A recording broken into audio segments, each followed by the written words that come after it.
यार वो गाना कई बार मैंने गाया है ना, बड़ा अच्छा लगता है।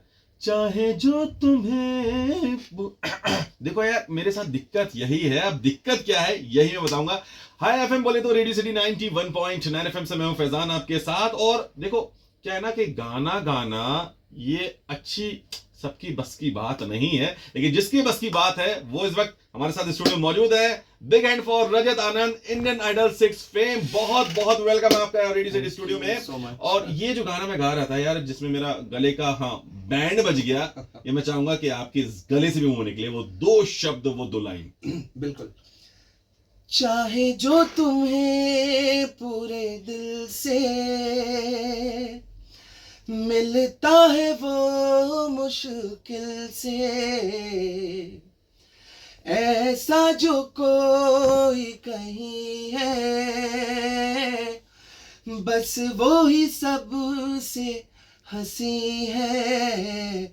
उस हाथ को तुम थाम लो, वो मेहरबान कल हो ना हो। Super super super. यार रजत भाई, एक छोटा सा इंट्रोडक्शन चाहेंगे आपकी जुबानी। मैं एक हेलो, मेरा नाम रजत आनंद है और मैं एक आर्टिस्ट हूँ, वोकलिस्ट हूँ, लिरिसिस्ट हूँ, कंपोज़र हूँ। और सच पूछे तो अपने आप में बस एक छोटी मोटी दुकान लेके चलता हूँ संगीत की। सुबह सुबह। देखिए यार, आपके बारे में ऐसा बोलना कि यार आपका इंट्रोडक्शन तारुफ कराना, यार मुझे लगता है कि सूरज को दिया दिखाने वाली बात होगी यार। आप इतना एक छोटे से अरसे में, एक छोटे से वक्फे में आपने जितना बड़ा नाम किया है अपने शहर का, अपने प्रदेश का, अपने देश का। और यकीनन आपकी आवाज़ में वो रूहानी कशिश है जो लोगों को, एक कहते हैं ना कि आत्मा से परमात्मा का मिलन, वो आपकी आवाज़ से हमें नज़र आता है। और जिस तरह से आप बुलंदियों की दहलीज को चूम रहे हैं या बुलंदी की ओर आगे बढ़ रहे हैं, हम लोग भी फक्र करते हैं। और एज अ आर्टिस्ट हम भी, क्योंकि हम भी आर्टिस्ट हैं, तो आर्टिस्ट की कदर करता है। लेकिन आई एम श्योर जो आर्टिस्ट नहीं है वो भी आपकी आवाज़ की कदर करते हैं, आपके हुनर की तारीफ करते हैं। लेकिन यार हम ये जानना चाहेंगे रजत भाई कि ये शुरुआत कैसे होती है, क्योंकि किसी भी चीज़ की कहीं से ना कहीं से कोई शुरुआत होती है। तो ये शुरुआत कहाँ से हुई? एक्चुअली शुरुआत ऐसे हुई है कि ये तो मुझे हेरिडिटी में मिला है ये संगीत। हमारा बहुत काफ़ी पुराना घराना है, गया घराना। और मुझे लगता है कि फिर मैं एक बात ज़रूर कहना चाहूँगा इस बात पे कि सिर्फ ब्लड में होना इज़ नॉट एवरीथिंग। हीरा का एक गोला मिल जाए, वो हीरा ज़रूर है, लेकिन जब तक आप तराशोगे नहीं उसे अपने अंगूठी में या गले में नहीं डाल सकते। Super well said. तो वही चीज़ है, तराशना पड़ता है। मैंने मेहनत जितना बन पड़ा मुझसे, मैं ये नहीं कह सकता कि मैंने बहुत अपने ऊपर एक्स्ट्राऑर्डिनरी काम किया है, but still I still remember the days जब मैं 12-12 घंटे, 13-14 घंटे तक मैंने रियाज किया है। बहुत बहुत सुपर। अच्छा, कई बार ये कहते हैं कि आपको जो विरासत में चीज़ें मिलती हैं, कई बार आप जब उसको तराशते नहीं हैं तो विरासत भी काम नहीं आती है। अगर हम दो बड़े नाम लें, अगर अपने देश के, सुनील गावस्कर साहब, उनके जो साहबजादे हैं रोहन गावस्कर।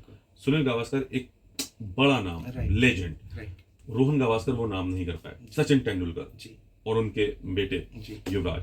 तो कुल मिलाकर के कई बार ऐसा ही होता है कि नाम बहुत बड़े होते हैं उनके वाले साहब के, लेकिन बच्चे उस लेवल का कर नहीं पाते क्योंकि वो अपने आप को तराशते नहीं। तो आपको क्या लगता है कि ये रियाज करना, ये प्रैक्टिस लाइफ में कितना इंपॉर्टेंट है और इसका इंपॉर्टेंस क्या है आपके नजरिए में क्या है? मुझे लगता है ये उतना ही इम्पोर्टेंट है जितना एप्पल का स्पेलिंग जानने से पहले what is the importance of A, B and C is है। चलो, वेरी वेल सेड। क्योंकि एप्पल में रट तो लूंगा, yes, APPLE, that is apple. Apple मतलब सेव। बट बी किस लेटर के पहले आता है, BLEA, मतलब कहाँ प्लेस होता है, ये ज़्यादा ज़रूरी होता है जानना। और बेस जब तक मजबूत नहीं होगा, if you want to build a building of 10 story, then आपको उतना ही जमीन में नीचे उसकी नींव गाड़नी पड़ती है। सुनो, जितना ऊपर जाना पहले उतना नीचे जाइए। ये बात बिल्कुल सच कही। और मुझे ये बात याद आ रही है कि कई बार हमने सुना है कि जब किसी को आगे कूदना होता है, लंबी छलांग लगानी होती है, तो 4 कदम पहले वो पीछे हटता है। और जब वो 4 कदम पीछे हटता है तब उसके पास पावर जनरेट करता है, उसके बाद फिर वो लॉन्ग जंप लगा पाता है। तो ये बहुत ही खूबसूरत बात बोली आपने। वैसे ये संगीत प्रेमी हैं और जो न्यू कमर्स हैं, जो इंडस्ट्री में आना चाहते हैं, जो सीखना चाहते हैं, जो आगे मुकाम हासिल करना चाहते हैं, उनके लिए आप क्या कहना चाहेंगे? ये उनके लिए तो मैं एक चीज़ ज़रूर कहना चाहूँगा, बार बार मैं इस चीज़ को, जब मैं कहीं मोटिवेशनल स्पीचेस के लिए जाता हूँ तो भी मैं एक चीज़ कहता हूँ, सबसे पहला कि be loyal to yourself at any of the point, at any aspects. क्योंकि आप जब तक ईमानदार नहीं रहेंगे तब तक आपको चीज़ों की कदर नहीं समझ में आएगी, और उस जिस चीज़ के लिए आप काम कर रहे हैं उसकी वैल्यू नहीं समझ में आएगी। और ईमानदार रहेंगे तो बट ऑब्वियस आप अपने खान पान में सुधार रखेंगे, आप अपने म्यूज़िक को, म्यूज़िक की वैल्यू उसकी समझेंगे कि उसकी इम्पोर्टेंस क्या है। तो किसी भी काम के लिए, not only for music, I am telling कि be loyal to yourself. अगर आप खुद में ईमानदार हैं तो पूरी बेईमान दुनिया एक तरफ और आप अकेला ईमानदार एक, शेर। क्या बात है। तो क्या होता है कि जब आप अच्छा गाते हैं तो कई बार आप अच्छा सोचते भी हैं, हाँ और जब आप अच्छा सोचते हैं तो हाँ उस हिसाब से आप अच्छा लिखते भी हैं, हाँ और जब आप लिखते हैं तो लिखते हैं, सोचते हैं, गाते हैं, फिर वो बनता है। राइट। तो ये सोच कुछ ऐसा लिखा जो आप हमारे व्यूवर्स और लिसनर्स के साथ शेयर करना चाहते हैं?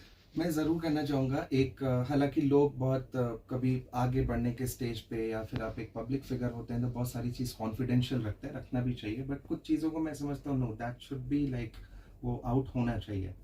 मुझे लाइफ में एक बड़ा अटैचमेंट हुआ था किसी इंसान से। तो हालांकि मैं लिखना तो बहुत अचानक से 2008-9 से मैंने शुरू किया लिखने, और मेरे 9 का गाना लिखा हुआ, कंपोज किया हुआ गाना मैंने 18 में वेनस रिकॉर्ड्स के साथ शूट किया थाईलैंड में। उनको इतना पसंद आया था वो। तो मुझे लगता है कि आपको प्यार होना बहुत ज़रूरी है, एंड प्यार should not be like for only boy girl, girl boy, और वो जो आजकल वाला प्यार है वो प्यार नहीं। प्यार आप खुद से पहले करें। पता है, मुझे किसी भी चीज़ का एहसास तब होता है जब मैं किसी चीज़ को अपने ऊपर लेता हूँ।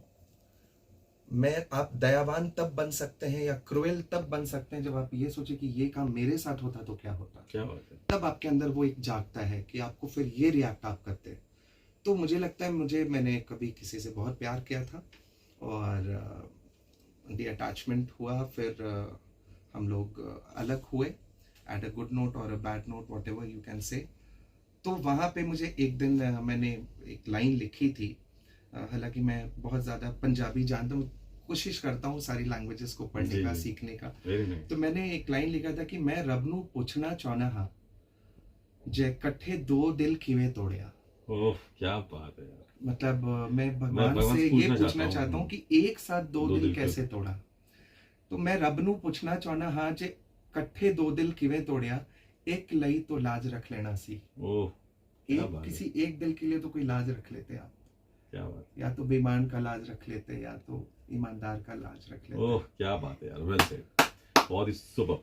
अच्छा, कई बार रजत भाई हमने अक्सर घर में भी देखा है, और जब कोई छोटा बच्चा घर में नन्हा मेहमान आता है तो हमारे घर में क्या होते हैं, घर में बताते हैं, प्यार उसको करना सिखाया जाता है। कैसे सिखाया जाता है? बेटा तुम्हारी दादी है, हेलो बोलो। बेटा तुम्हारी नानी है, हेलो बोलो, हाय बोलो, नमस्ते करो, सलाम करो। ये तुम्हारे दादा, ये चाचा है, ये छोटी मामी है।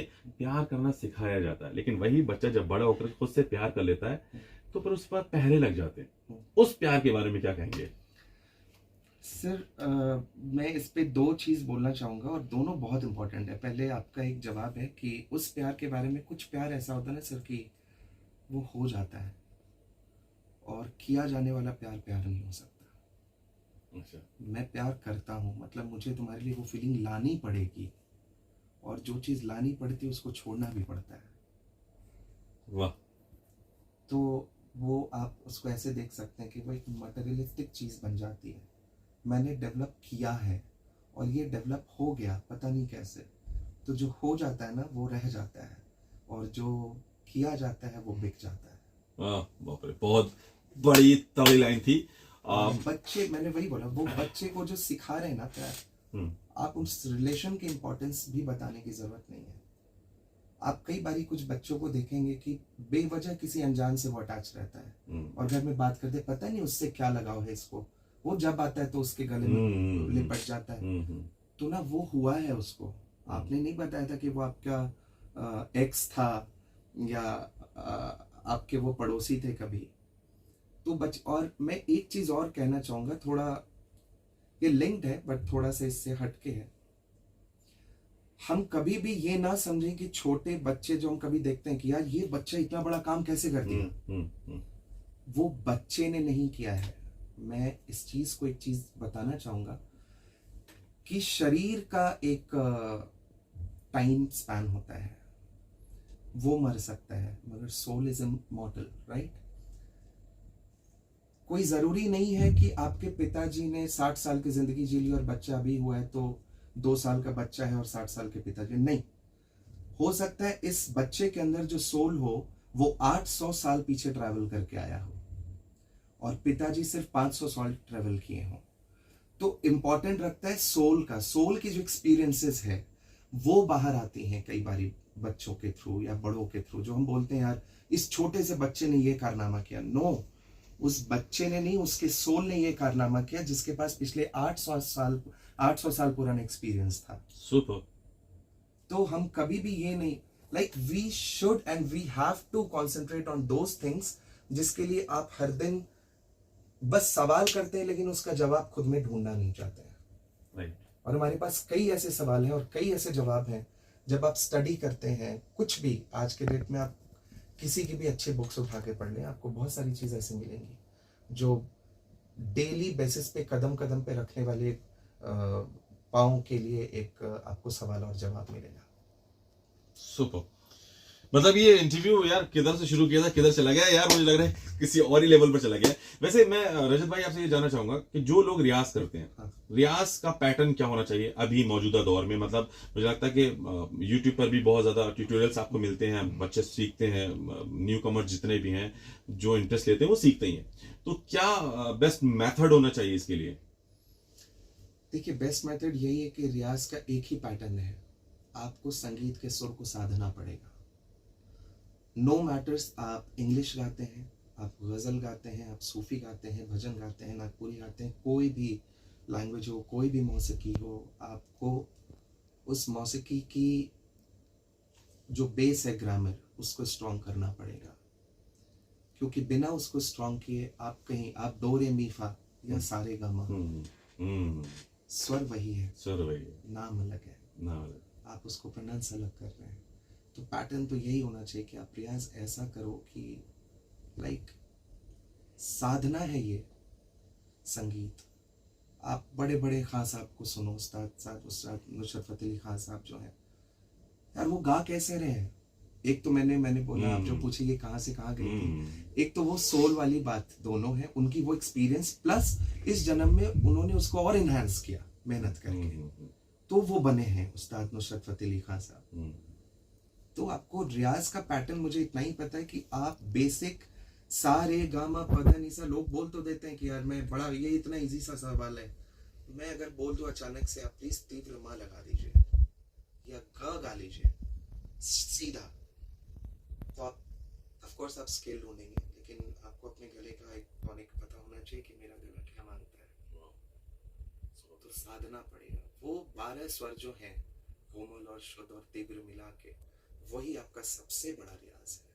बात बाकी वो गाना उठा लेना यार कि हाँ बचना है हसीनों में, रात भर सुना गाना याद कर लिया उसको, वो अलग चीज है। सही बात। ओके, एक सवाल मेरे जहन में और आ रहा था, मतलब कई बार मुझे लगता है पूछना भी चाहिए, और आपने तो मुझे नहीं लगता कि कोई ऐसा सिंगर होगा जिसका गाना नहीं गाया, लेकिन मैं अगर रजत आनंद से ही पूछूं कि आपका मोस्ट फेवरेट सॉन्ग कौन सा है, तो रजत आनंद क्या कहेंगे? देखिए, ऐसे तो बहुत सारे बहुत फेवरेट सारे हैं, हैं, अब बिल्कुल। अपने अपने मूड्स पे भी डिपेंड बिल्कुल। करता है कि आप किस मूड में क्या सुन रहे हैं। मगर आप सबसे अच्छे मूड में हो वो तब कौन सा सुनेंगे, और जब आप सबसे ज्यादा वर्स्ट मूड पर हो तब आप कौन सा गाना सुनते हैं? यही जनता जनार्दन जानना चाहती है। सर मैं आज आपको एक बात बताऊं, थोड़ा वियर्ड लगेगा, मगर जब मैं बैड मूड में होता हूं मैं संगीत नहीं सुनता। यस, क्योंकि मुझे लगता है उस वक्त बैड मूड में संगीत सुन के मैं संगीत की अवहेलना कर रहा हूँ। ओह, बड़ी बात, बहुत बड़ी बात। मैं अपने मूड को ठीक करने के लिए, यूज करने के लिए म्यूजिक नहीं सुन सकता, तो मैं नहीं सुनता बैड मूड में। चलिए, नहीं और सुनते। जब मैं अच्छे मूड में होता हूँ तो मैं सब कुछ पसंद करता हूँ, रफी साहब को भी गाता हूँ, नुसरत फतेह अली खान साहब। रफी साहब का कोई गाना, क्योंकि रफी साहब अपने भी बहुत फेवरेट हैं, अच्छा, तो रफी साहब का कोई गाना जो आपको याद आ रहा, सिर्फ 4 लाइनें हम जनता को जरूर सुनाना चाहेंगे। दिन ढल जाए हाय, रात न जाए तू न आए, तेरी याद सताए, दिन ढल जाए, प्यार में जिनके सब जग छोड़ा और हुए बदनाम, उनके ही हाथों हाल हुआ ये, बैठे हैं दिल को थाम,